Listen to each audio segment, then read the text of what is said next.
I haven't put out a video for the last few weeks. I took a trip down to Canberra. They had a weekend called Radio Fest. It's run by Kriesler, the Historical Radio Society of Australia. And these are some of the auction items they had. This was held on the Saturday morning. Some lovely sets there, all up for auction. I didn't buy any of those, so they're not exactly what I'm after. I'm after ones I can repair. There's an old telephone dialer type radio there. And there's a Mickey Mouse, there's with Mickey on the back. And that's of course an Astor set, which Astor got into trouble with Disney for using the mouse. There's some coffin radios, lots of coffin radios, and even a desk table type radio.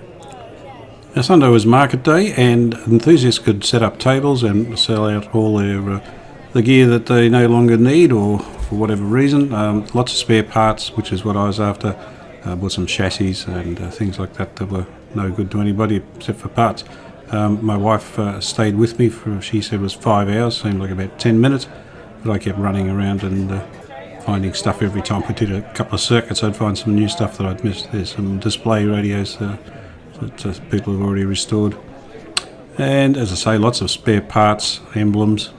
There wasn't many tellies. There's one there, and this bloke's got some nice horn speakers and gramophones and 20s radios. Very nice.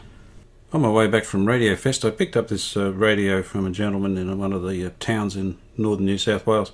He had asked for it to be checked over and brought up to scratch, so that's what I'm going to do to it. This should be a very simple video. This case is in very good condition.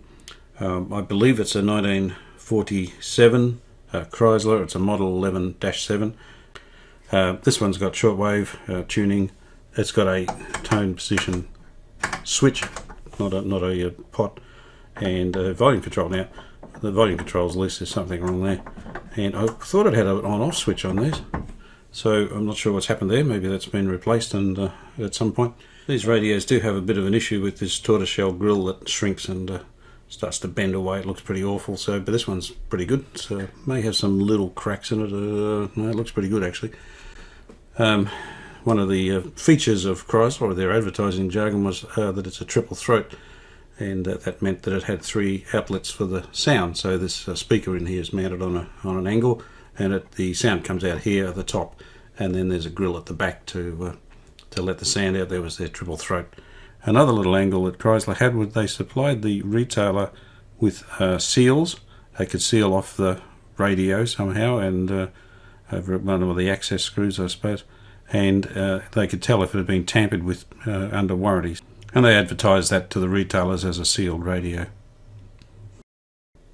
So I think the best thing to do now is flip it over, take the base off, and have a look inside.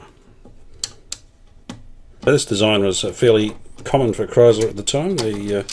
It's got a case moulded on the top, and the bottom is a moulding as well, so it just lifts off. It's quite unusual.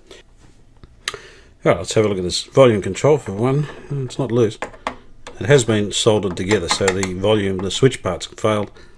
There's a wire cut there.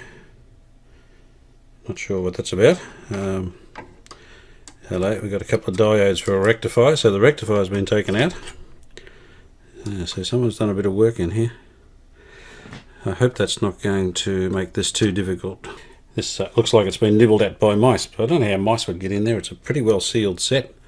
They can get in small holes, but gosh, that's pretty amazing. It's got all the old caps in it, so well, the top looks pretty standard, so nothing much happening here. There's the missing rectifier. There's my arch nemesis, the 6M5. That's a 6BD7, I think. That's a 6SK7, and that's a 6SA7. So they're all present, so that's a relief. Other than that, it looks pretty good. Most of the issues seem to be down the bottom, so I'm going to mount it in the carrier rack so I can flip it upside down easily. Here's the speaker. It looks pretty good. Can't see any damage. Might be a bit of damage there.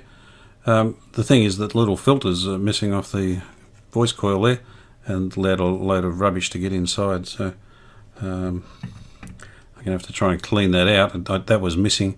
The issue of having these speakers mounted on an angle like that, all the rubbish falls inside, of course. This pretty much has happened to every one of these radios I've done, or this style of radio anyway. When I first looked at this, I suspected this wasn't the transformer. I had an idea they were vertical, but I have seen them with this flat type of transformer. But you can see the scrape marks here where the old transformer was. So someone's elected to put in diodes in lieu of the valve, which gives you a greater B+, and also your inrush current goes up. You can get a pretty high voltage in that first cap before it settles down. So normally that would come on slowly as the filament heats, but now it's just going flat out. So I'll have to see how it all comes. They may have put that in to allow for the fact that this doesn't put out as much B+. I don't know. So I'm going to turn it on, we'll see what happens. So as always, I'm running through an isolation transformer. I've got a Variac, but I've set that to about 230 volts. I've got it set to dim bulb, and I've got this set on the plate of the output valve, and should be able to see what sort of voltages we get while I turn it on. So I've buzzed out the transformer. There's no shorts in it. Everything seems to be okay. If this dim bulb comes on bright and stays there, I can turn it off and it'll absorb any excess current that's going to go in there and protect me and the radio. More importantly, the radio. So I'll switch it on, see what happens. And that looks pretty good. The bulb's dimmed off. We're pulling 13 watts and it's dropped the voltage to 129. And we're not getting anything on the plate of the output valve. No, there it goes. I've actually connected that backwards, so disregard the minus sign there.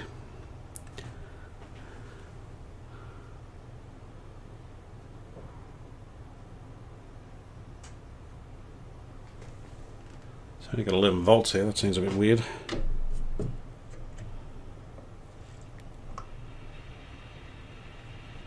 But the radio's working.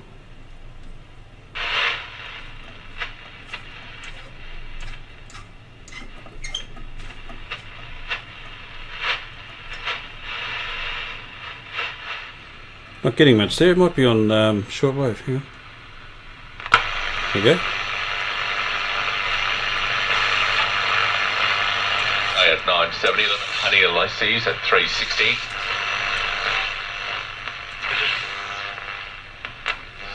According to that they need and they want. It's very fishing. If you want to know what's been caught where between Harvey Bay and Evanston on the dams in southeast Queensland, the reports we got last Friday afternoon are on the Coastwatch website, coastwatch.com.au. Surya 2 wide of Boston. The Lannings or wide chord, 1 for 196. Still 36 over. Well, it's working pretty well actually. I can't see anything not working. What have we got on the plate? 113 volts. Now we're still on restricted power, of course, so it's only getting 164 volts. Can't hear any hum. Just about put it back in the case and move on. So I think what I need to do, clearly it's working all right. There's virtually no hum, but I'm going to take all those old capacitors out. If they're not failing now, they certainly will eventually. So I'll replace all those and get some, restore it to new life virtually. I'm not sure what to do with the rectifier. I'd like to put it back to a valve because that's the way it's designed to work. But I've got to check out. I haven't got a schematic for it yet because I didn't know there's quite a number of different valves, so I had to get the right schematic. So I'll get that and we'll see what voltages we should have and work from there, I think. I just turned it on again to check some voltages, and it's all of a sudden only got 96 volts. It's on restricted power, it's on dim bulb. It's only got 96 volts, it was about 130 odd. Our plate's dropped to 52, so something's changed in there, and I'll suspect it's one of the caps is shorted. But the dim bulb's still fairly dim, not as dim as it was though. And there seems to be a bit of a hot smell, so I'll just turn that off. Yeah, that resistor is very hot. Let's go to full power, we'll see what happens.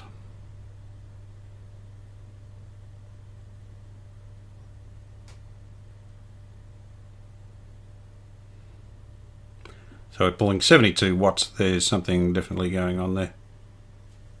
Radio's not working. And there's smoke coming off. Yep, okay. So that resistor, I can see it, I can smell it. Yeah, that one, red hot. Well, it's hot. So I suspect the capacitor's gone short and it's just pulling all the load through there somewhere. I've changed some of the capacitors, and one resistor here, that was about 50% over. What I found was, I think it's this cap here that was a short, and that's it there. It's a 0.05. It measures it in as about 47 picofarads, so I think that's what the issue is. I can't test the caps under load, but the radio is working, and we've got way higher voltages than we had before. The dim bulb's gone down to very dim, so it's hardly drawing anything. In fact, we'll go to full voltage, see what happens.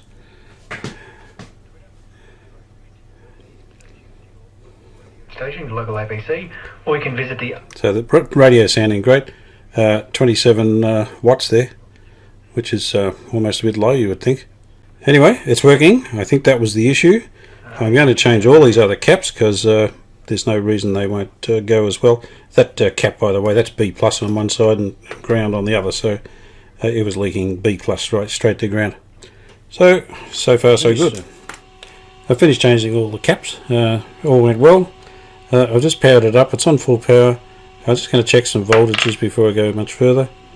I don't know what the voltages are, so I'm just going to make sure they look normal. So there's 230 coming out of the rectifier. Here's the screen, I think, for the output valve, 6M5. This should be the grid. This should be -6 on a... Well, that's pretty close. This will be the plate, and 189. So they look alright. So the next one is a 6dB7. The plate on this is number 1. There's the cap there, there's the plate.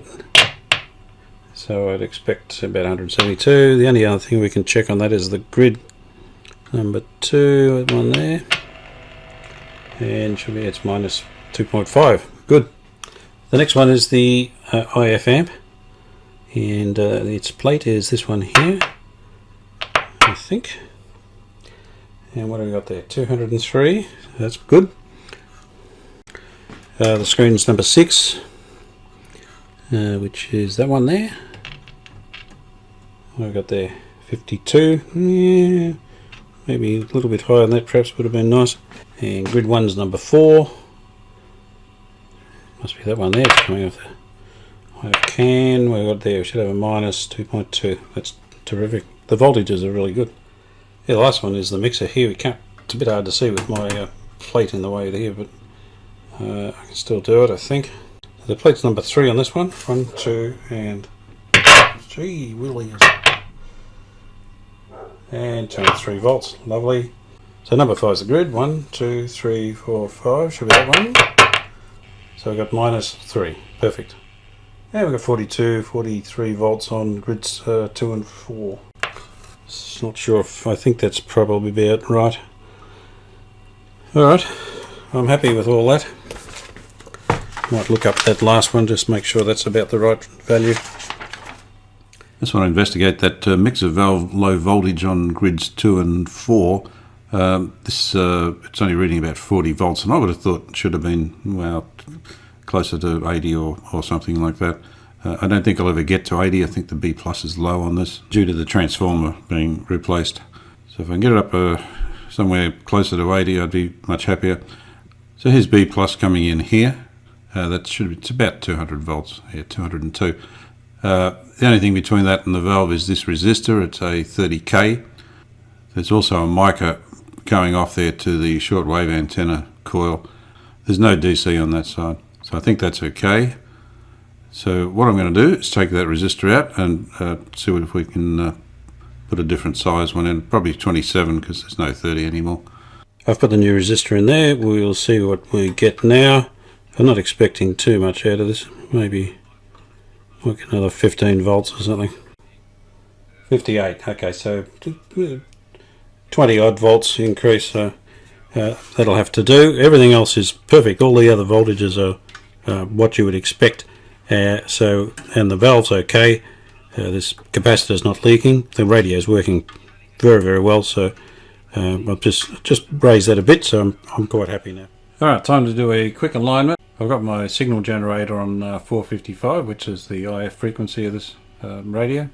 Now I've got an AC meter there set up, and I've got that on the plate of the output valve as I normally do, and it's running through a capacitor to kill off any DC. So all I'm getting is the AC signal and reading it on that multimeter there.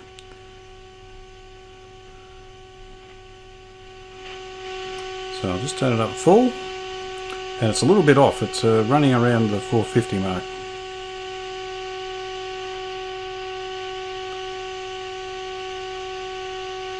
Not getting a lot of response there, which is pretty normal.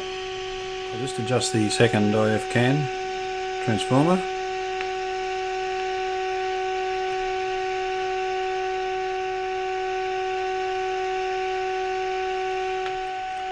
And we'll move to the first IF transformer.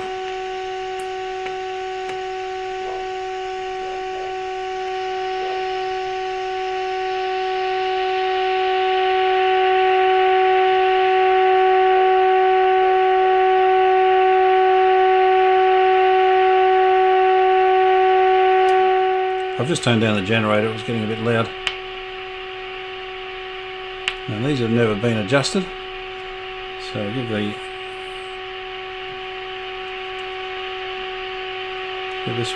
this one a go.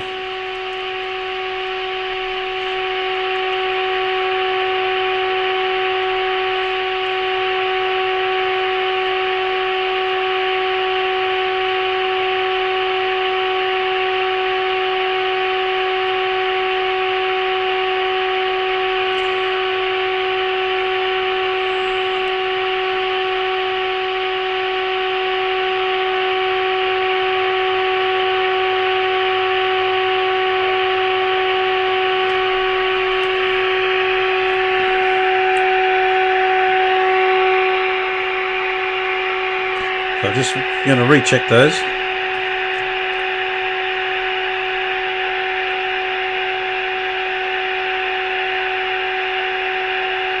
That one's pretty good.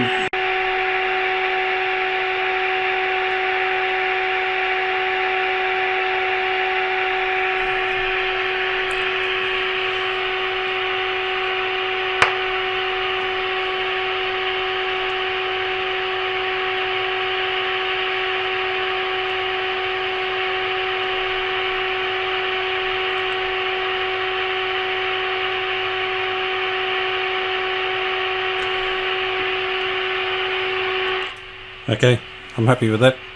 I'm not doing any more to that. It's come up really well. So the generator's still on 455, exactly on 455. So happy with that. Now all we've got to do is align the RF, the dial, and the shortwave band and the medium wave band. So I'll set up for that now.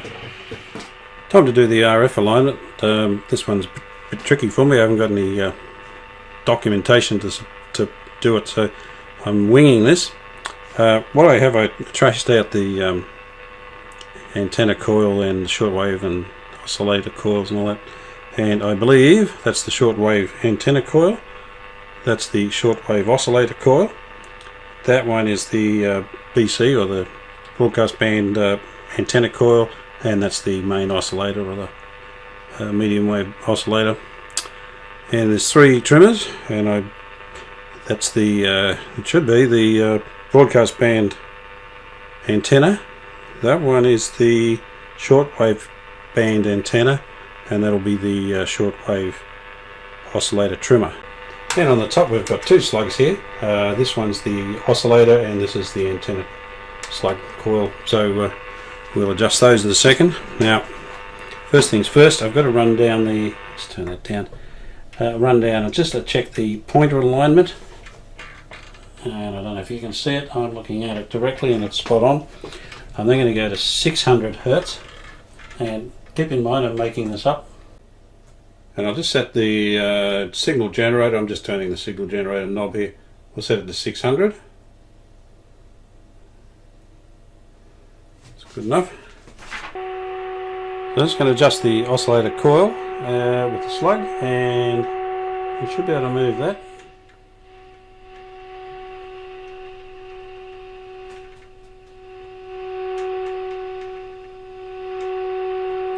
It's dead on 600, so I'll just adjust that for maximum. Okay. So the next step is to go to 1400. So I'll just dial this up to 14 or thereabouts. That's spot on 14. I'll just set the generator to 14 as well. Well, close enough. That's pretty good. That'll do. We'll see what we got. That's actually spot on, so I'm not touching anything there. There's nothing I can touch anyway. Alright, so let's go back to 600. We don't need to check any adjustments, so I'll just adjust the antenna. I've set this generator back to 600. I've got the dial back at 600 mark. This will just get maximum signal on this antenna coil slug.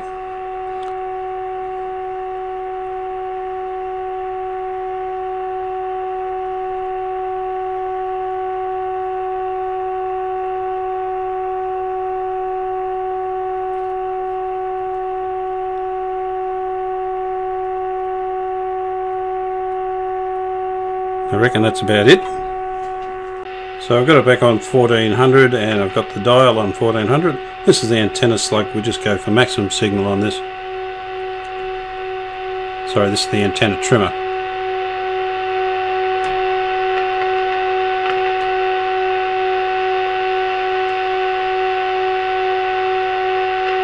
That's it. So that's the AM done. So we'll just try it on shortwave. This should be fun. Now I don't really know what you set this on. I'm going to go for 12 megahertz, which is about there. I'll set my generator on 12 and I'll not use the frequency counter so I can measure this easier here. So there's 10, 11 and there's 12 under the pointer there, so that's on 12. And the frequency meter is actually measuring 12. So let's see where we are.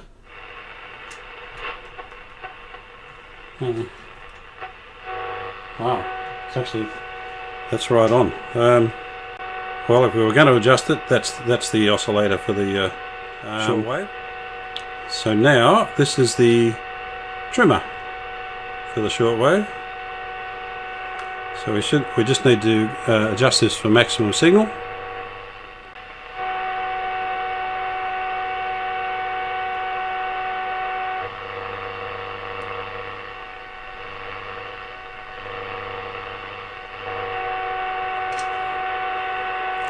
Right, that's the best I can get with that.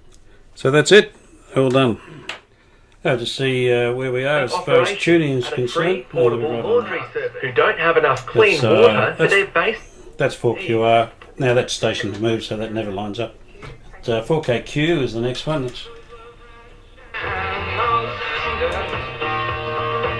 And that's right in the middle. And the next one will be QG, which is now called RA. The title. I understood it much more than when I first came to it without reading the story. From my angle, that's spot on too, so I think it's pretty good. I think the next thing I'll tackle is the volume control and the power switch. The volume control's okay. There's no power switch. I'll see if I can either repair the ones in there or I've got another one somewhere maybe. So I'll see what we can do with that one.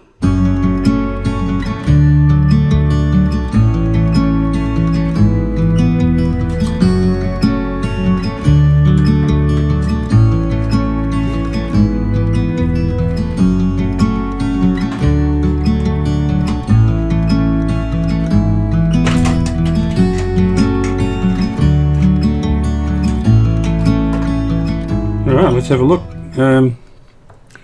It's a Kriesler. Looks like 0.3 meg, but I'm sure I would think it's 0.5.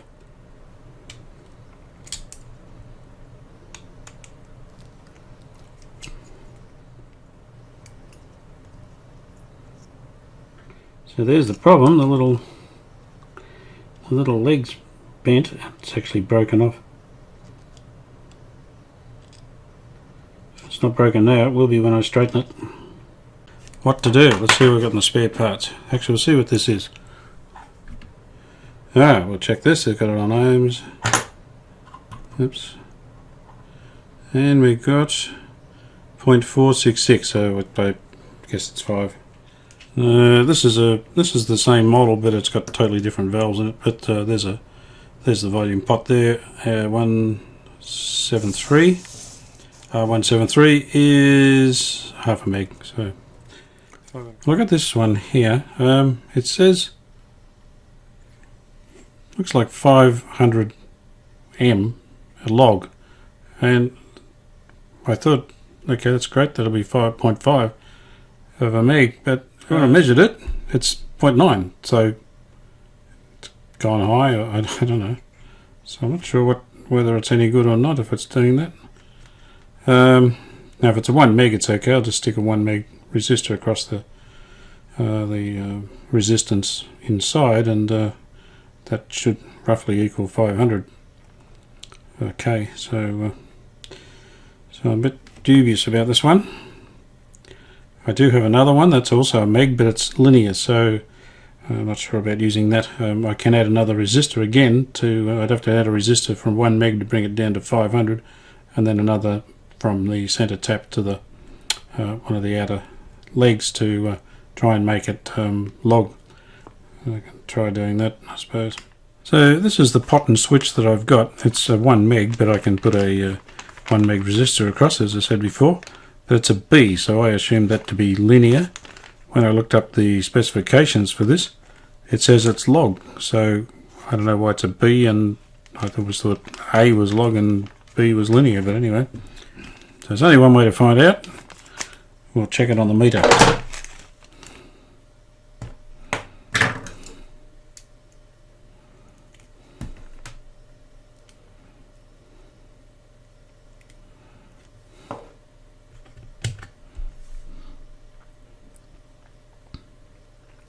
So that's pretty close to a meg, so at halfway it should be 500. That's about the middle, and it's way out, so it's only 100k. I'll turn it up, and there it goes. It's zipping up. Yeah, okay, so it's a log pot. Okay, so I'll use that and just put a resistor across there, and that should be good.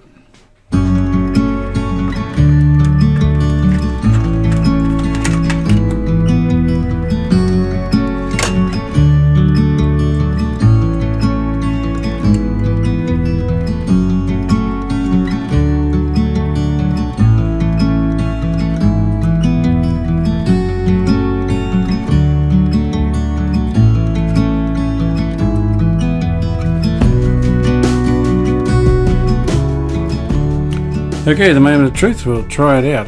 It's all warmed up. New information on new solutions. Lose 5, 20, 40 kilos. Learn about 12-month gastric balloon. Sleep. That's turned off there.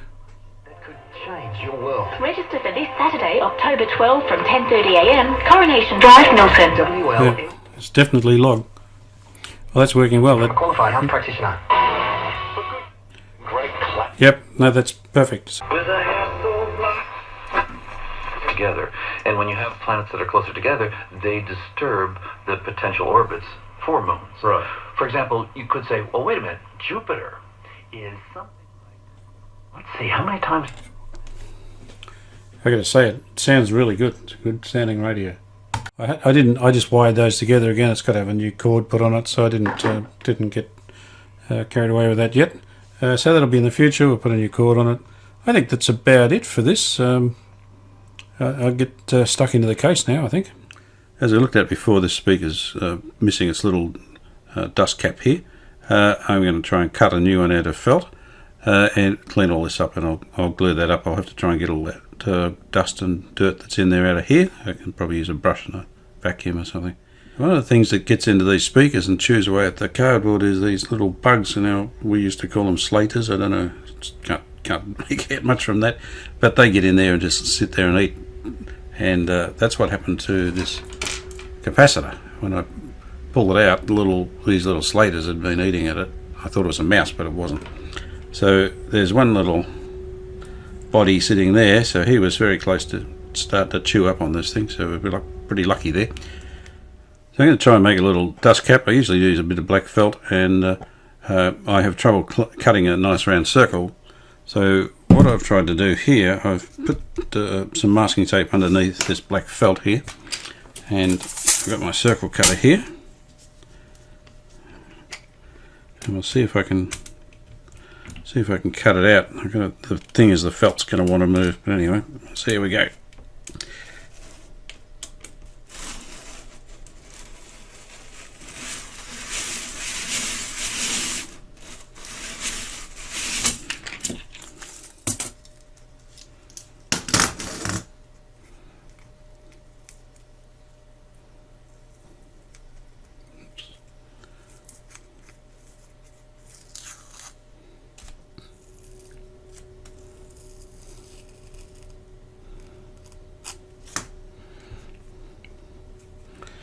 That's not too bad.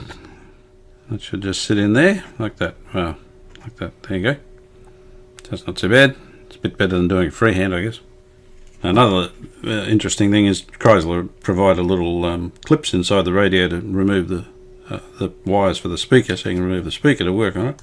And someone's hadn't seen that obviously and just cut the wires, so I'll just check to make sure these are in good condition and remake them if I need to. Now, similarly, someone's changed this at some point. In fact, it's got a date 1963, so the original one only lasted 10 years. They've put a new one on, and they've also just used a bit of plastic to, so I might clean that up too. That's a bit ordinary. The solder job's alright, but I'll just put some heat shrink over it, a bit more modern, a bit more streamlined. Alright, we're going to have a wash now. I'm covered in glue.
including was the dinosaur affected from a busy road or a place where there's too many predators there.